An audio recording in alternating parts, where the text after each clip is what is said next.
देखिए, सत्ता पक्ष जिसको आप कह रहे हैं वो लोगों का एक मूल मंत्र बन गया है कि देश में मुस्लिम और नॉन मुस्लिम बात करके देश में माहौल बना के रखा जाए और बहुत सारी बात जो ज़रूरत के मुद्दे हैं उनसे ध्यान भी भटकाया जाए। अब ये वक्फ बोर्ड के मामले पे जो आए हुए हैं, वक्फ बोर्ड में ट्रांसपेरेंसी हो, सब चाहते हैं ट्रांसपेरेंसी होनी चाहिए, अकाउंटेबिलिटी होनी चाहिए, मगर ट्रांसपेरेंसी और अकाउंटेबिलिटी के नाम पे आप बदमाशी नहीं कर सकते। तो पूरा वकील समाज उसमें एकदम उसके खिलाफ खड़ा हो जाएगा। इवन जजों के खिलाफ कार्रवाई करने के लिए इस्तीफे तक की मांग हो जाएगी। तो आप जिस तरीके का माहौल यहाँ पर है, ये कोई कानून बनाना, और सुप्रीम कोर्ट बार बार कह चुकी है कि इस देश में कानून बनाने के लिए या कानून जल्दबाजी में बनाए जाते हैं, उनको समय नहीं दिया जाता, सही डिबेट नहीं होती, और जिन लोगों के लिए कानून बनाए जाते हैं उनकी सलाह मशवरा या उनकी आवाज़ नहीं उठाई जाती। तो आवाज़ उठाने का काम किसका है? पार्लियामेंटेरियन का। वो बीजेपी, कांग्रेस, ये XYZ, ये तो खाली वही हैं, जैसे कोई बच्चा पैदा हो जाता है ना माँ के गर्भ से, और वो एक अलग एंटिटी बन जाता है, वो एक अलग नागरिक बन जाता है।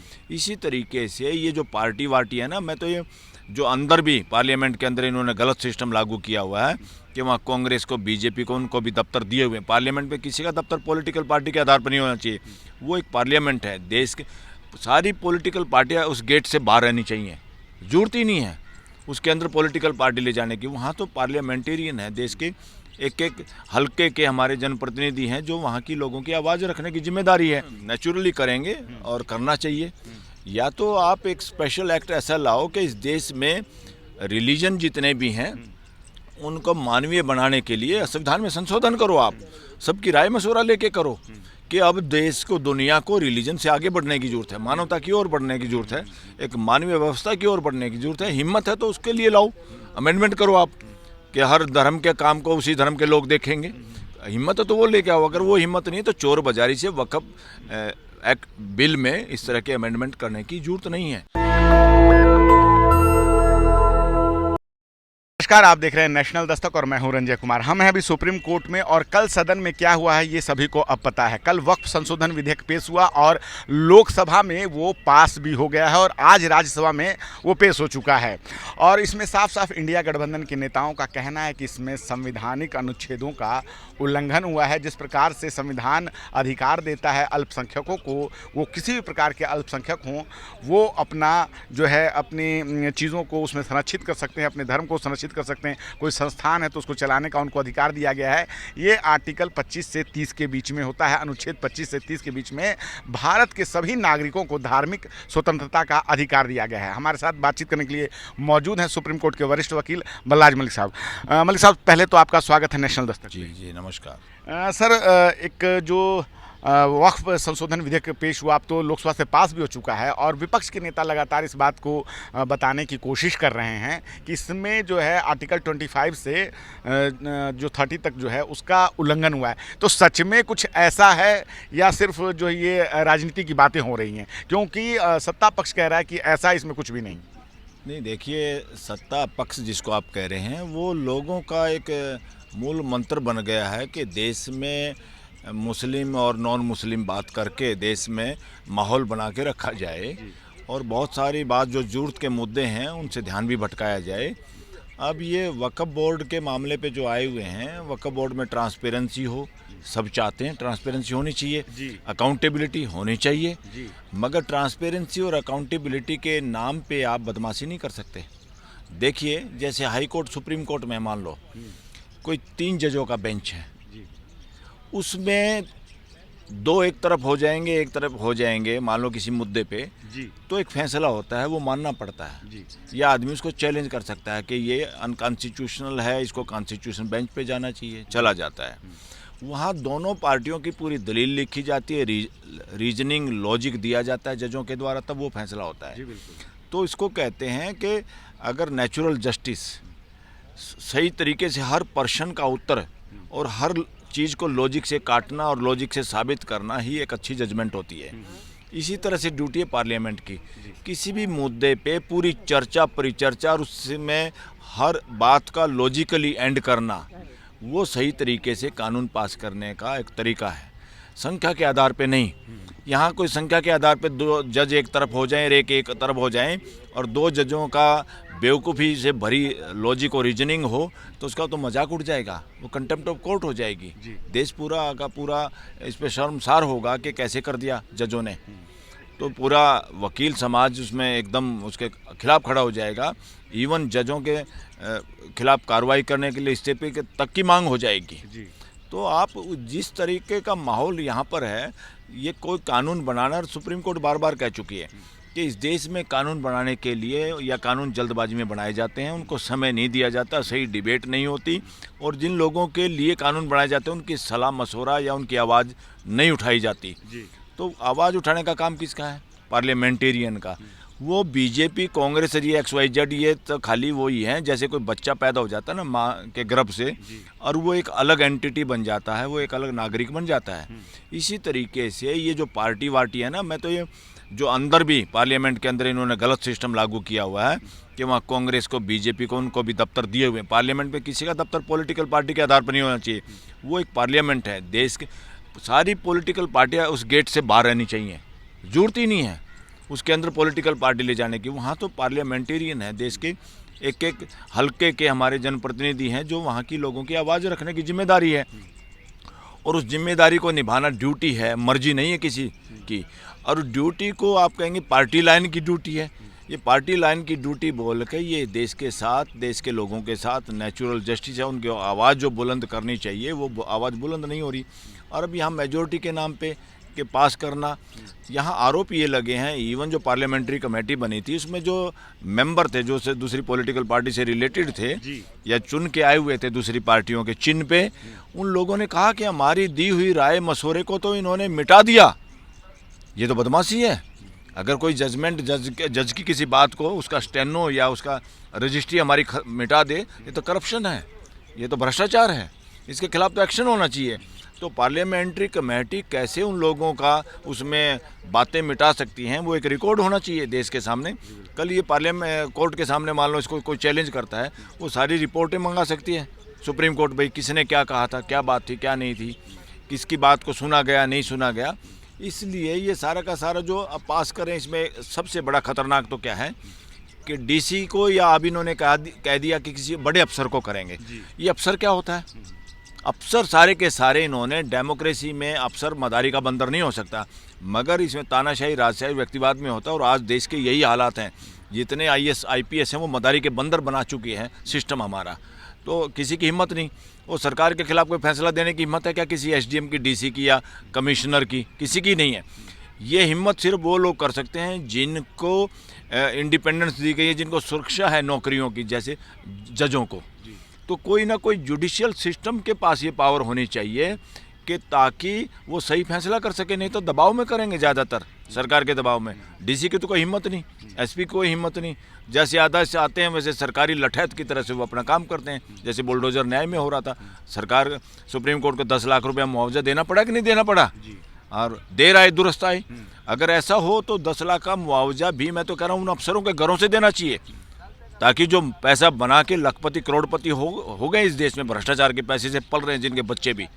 तो ऐसे लोगों के खिलाफ कार्रवाई जब तक नहीं होगी, हाई कोर्ट और सुप्रीम कोर्ट इस मामले में, मैं कहूँगा इस देश के जो आज हालात हैं, और पार्लियामेंट में भी डिबेट नहीं होती, या पार्लियामेंट में लोगों की माइक बंद किया जाता है, या बोलने का मौका नहीं दिया जाता, या जो कई बार गुंडागर्दी दिखाई देती है देश के अंदर पार्लियामेंट में स्पीकर की, सभापति की, जो कि कंटेम्प्ट ऑफ पार्लियामेंट है, उस तरह के मुकदमे आने चाहिए देश में। हालांकि अभी तक इसको लोगों को कितना लिबरल करते, पार्लियामेंट का काम उन्हीं का है, क्योंकि स्पीकर तो हेड करता है उस पूरे कार्रवाई को, और स्पीकर हेड करता है एक आदमी को, तो इस देश में कोई पावर ही नहीं देनी चाहिए। वो बदमाशी कर सकता, किसी का बंदर बन सकता, मदारी का। और कई बार दिखाई दे रहा देश के अंदर कि स्पीकर और सभापति किस तरह का काम कर रहे हैं, अनडेमोक्रेटिक काम कर रहे हैं। उनके खिलाफ भी पार्लियामेंट के लोगों को प्रिविलेज के उसमें मोशन लाना चाहिए कि आप कंटेम्प्ट कर रहे हैं। इस देश में रिवाज चलाने की जरूरत है। इवन जिसको इतनी महत्वपूर्ण पावर है, पूरे हाउस को चलाने की एक आदमी को पावर है, और उसको ये लगता है कि जिन लोगों ने मुझे बनाया है मैं तो उन्हीं की बात रखूं, वही मुझे हटा सकते हैं और कोई मुझे हटा नहीं सकता। ये बहुत गलत ट्रेंड चल रहा है। अगर वो अपनी ड्यूटी नहीं करे और उसका क्लियर कट वायलेशन करे उनके खिलाफ कार्रवाई जुडिशियल सिस्टम को भी देश के करनी होगी। कॉन्स्टिट्यूशनल कोर्ट का यही मतलब है, यहाँ तक बढ़ना पड़ेगा देश की कॉन्स्टिट्यूशनल तो सर कोर्ट को। क्या इस ये जो वक्फ संशोधन विधेयक पेश हुआ है इसमें सच में धार्मिक अनुच्छेदों का उल्लंघन है जो धार्मिक आज़ादी देता है? यस, उल्लंघन है। तो इस आधार पे तो फिर बिल बन जाने के बाद लोग सुप्रीम कोर्ट का भी रुख करेंगे? नेचुरली करेंगे और करना चाहिए। या तो आप एक स्पेशल एक्ट ऐसा लाओ कि इस देश में रिलीजन जितने भी हैं उनको मानवीय बनाने के लिए संविधान में संशोधन करो। आप सबकी राय मशवरा लेके करो कि अब देश को, दुनिया को रिलीजन से आगे बढ़ने की जरूरत है, मानवता की ओर बढ़ने की जरूरत है, एक मानवीय व्यवस्था की ओर बढ़ने की जरूरत है। हिम्मत है तो उसके लिए लाओ, अमेंडमेंट करो आप कि हर धर्म के काम को उसी धर्म के लोग देखेंगे। हिम्मत है तो वो लेके आओ। अगर वो हिम्मत नहीं तो चोर बाजारी से वक्फ एक्ट बिल में इस तरह के अमेंडमेंट करने की जरूरत नहीं है, ये ठीक नहीं है। सर वक्फ बोर्ड में जो है अब अन्य धर्म के लोग भी जो है मेंबर बन सकते हैं। हम देख पा रहे हैं कि किस प्रकार से बोधगया में आंदोलन चल रहा है कि वहाँ से भी जो है 4 बौद्ध हैं, 4 हिंदू समुदाय के लोग उस ट्रस्ट में BTMC एक्ट जो है 1949 से ही हैं। तो अब ये लोग कह रहे हैं कि क्या हिंदू श्राइन बोर्ड में भी अन्य धर्म के लोग आएंगे? क्या सरकार ये काम करने वाली है? ये हिंदू धर्म में नहीं आएंगे, ये यहाँ चोरी चकारी करके इसमें वक्फ बिल में लाना चाहते हैं और उसी का मिसयूज करना चाहेंगे ये वहाँ बोधगया में, कि यहाँ पर मुस्लिम समाज के किसी वक्फ में, बोर्ड में लोगों को नॉन मुसलमान को शामिल करेंगे। और इसी तरह बिहार में कानून में किया हुआ है बोधगया में कि नॉन बौद्ध लोगों को उसमें बनाया हुआ है मेंबर्स। और वो किस तरीके से, वहाँ तो मैंने विजिट करी है खुद, मैंने देखा किस तरह की गुंडागर्दी है। इसमें क्या नाम है, बुद्ध, हाँ, बुद्ध की मूर्तियों पे अरे कपड़े ढके उसको लेडीज बनाया हुआ है, या इस तरह के वो पांडव बनाए हुए हैं। इस तरह की षड्यंत्र, इस तरह की बदमाशी, गुंडागर्दी तो धरती पे कहीं नहीं, किसी देश में हिम्मत ही नहीं। और वहाँ पे सरेआम इलीगल काम हो रहा है, सरेआम वहाँ पे वर्णवादी लोग, वर्णवादी मानसिकता हावी है, वो कब्जा करना चाहते हैं। और वर्णवादी मानसिकता ने इस देश के कितने बौद्ध जगह पे कब्जा किया हुआ है, ये उसी तरह करना चाहते हैं। एक तीर से 2 शिकार करना चाहते हैं। मुसलमानों को सामने रखेंगे, इस को कानून को पास करके ये सरेआम उससे बचने की अब ये एक तरह से कवरिंग है ये, कि बौद्ध लोग अब आवाज़ उठाएंगे कि जहाँ जहाँ बौद्ध मूर्तियों को इन्होंने देवी देवताओं की मूर्ति बना रखी है या कब्जा किया हुआ है, कभी उसका नंबर ना आ जाए। ये सारा का सारा एक तरीके से मुसलमानों को निपटा के ये बौद्ध क्षेत्रों पे जहाँ कब्जा किया हुआ है उनकी पोल पट्टी ना खुल जाए, उन पे कब्जा बरकरार रहे और उसमें जो ट्रस्ट बना रखा है वहाँ बोधगया में वो एज इट इज रहे, उसमें संशोधन की जरूरत ना पड़े। ये एक तरह से मुसलमानों के कंधे पे बंदूक रख के ये बौद्ध लोगों का भी इसमें इलाज करने की कोशिश होगी। यानी कि अब जो वो आंदोलन वहाँ चल रहा है और वहाँ से तो उस ट्रस्ट में से BTMC एक्ट जो है उसमें से हिंदुओं को हटाने की बात कही जा रही है, तो अब तो सरकार हवाला ये देगी और भाई वक्फ बोर्ड में भी अब हाँ यही बिल्कुल यही है।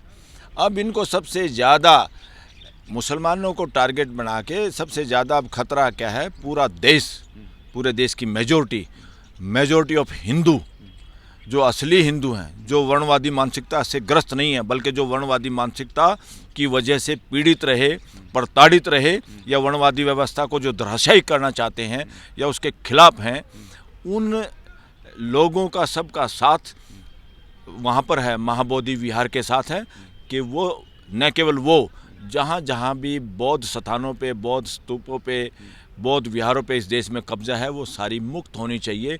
पूरा देश इस बात के साथ है। सर वक्फ के बारे में ये भी कहा गया कि वक्फ जो है भू माफिया बोर्ड की तरह काम कर रहा है, किसी की ज़मीन को भी जो है हाथ रख देता है। सीधे सीधे कहा जाता है कि इस प्रकार से जो संसद है वो भी वक्फी ज़मीन पे है, कुंभ मेला जहाँ हुआ वहाँ पे भी जो वक्फी ज़मीन है, तो अब ये न्यायप्रिय हो जाएगा, अब मामला हाई कोर्ट में भी जा सकेगा, पहले नहीं जाता था। आप सर वकील हैं, आप बताएं सर कि क्या पहले कोई मामला ऐसा होता था कि नहीं? अरे आपने तो बड़ी मस्जिद पे हाथ रख लिया था, चोरी चकारी से मूर्ति रख के उसको राम मंदिर बना दिया जगह को, इससे बड़ी चोरी क्या होगी?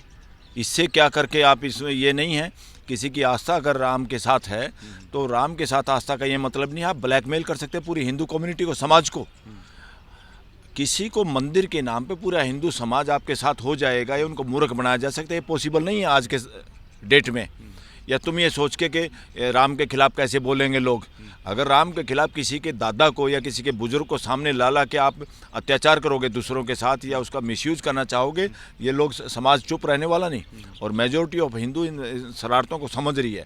वो मुसलमान समाज के साथ हैं, एक के साथ अन्याय, सबके साथ अन्याय। इसलिए इसमें जो भी गड़बड़ थी, अरे भाई कोई प्रॉपर्टी किसी पे हाथ रख के कैसे कह देंगे ये वक़्फ़ की ज़मीन है, कोर्ट बैठी, हाई कोर्ट है, सुप्रीम कोर्ट है, ये बकवास है। इस बात में कोई दम नहीं है। सर एक आखिरी सवाल, all India Muslim personal law board ने कहा है कि हम इसके लिए आगे कानूनी लड़ाई भी लड़ेंगे, तो सर इसमें क्या क्या प्रावधान होंगे जो ये आगे कर सकते हैं ये all India Muslim personal law board? देखिए, इसको चैलेंज कर सकते हैं कि हमारे फंडामेंटल राइट जो हैं उसके खिलाफ है। अगर वो उसके खिलाफ होंगे, कानून कैसे पास हुआ है और उसमें क्या क्या तब्दीलियां की हैं, जिसमें अफसरों को पावर देना, नॉन मुस्लिम को उसमें मेंबर बनाना, इस तरह की जो बातें इस आधार पे चैलेंज होगा।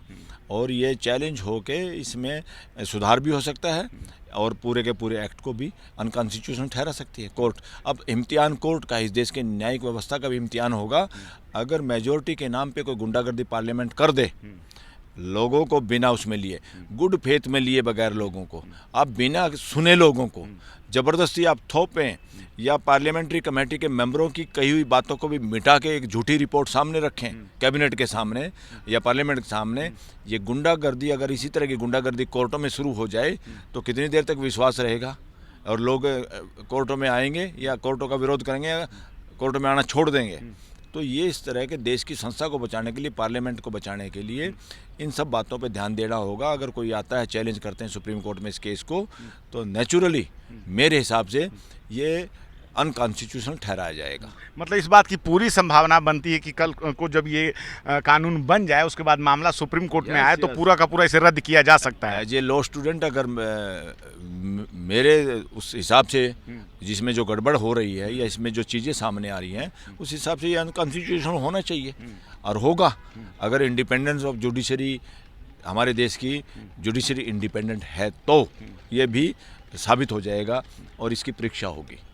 तो ठीक है, आपने सुना अभी बलराज मलिक साहब को, और बलराज मलिक ने साफ साफ कहा कि सिर्फ और सिर्फ सदन से कानून बन जाने से ही कोई कानून नहीं बन जाता है।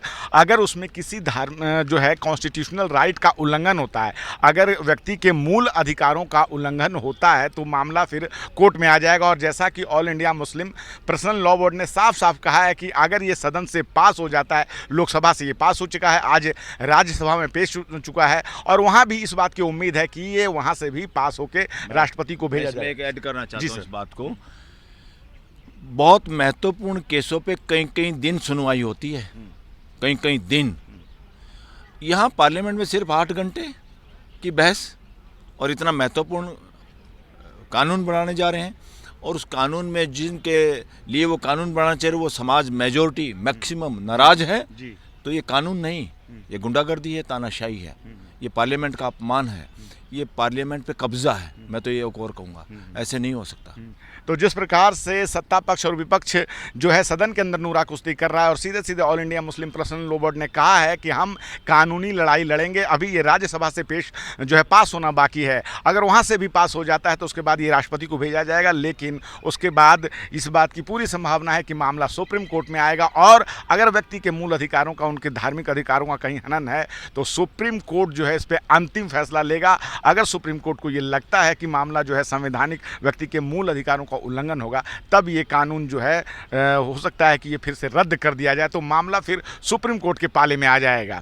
तो मैं इस बात में और भी जो भी खबर होगी हम आपको बताते हैं। मैं रंजय कुमार, कैमरामैन आशीष के साथ, नेशनल दस्तक। धन्यवाद। नेशनल दस्तक की आपसे गुजारिश है कि अगर इसको बचाना चाहते हैं तो नेशनल दस्तक को सब्सक्राइब करने के लिए रेड कलर के सब्सक्राइब बटन को दबाएं, फिर बेल आइकन की घंटी दबाएं। नेशनल दस्तक को बचाने के लिए बहुत जरूरी है कि हर खबर को शेयर करें, लाइक करें, कमेंट जरूर करें।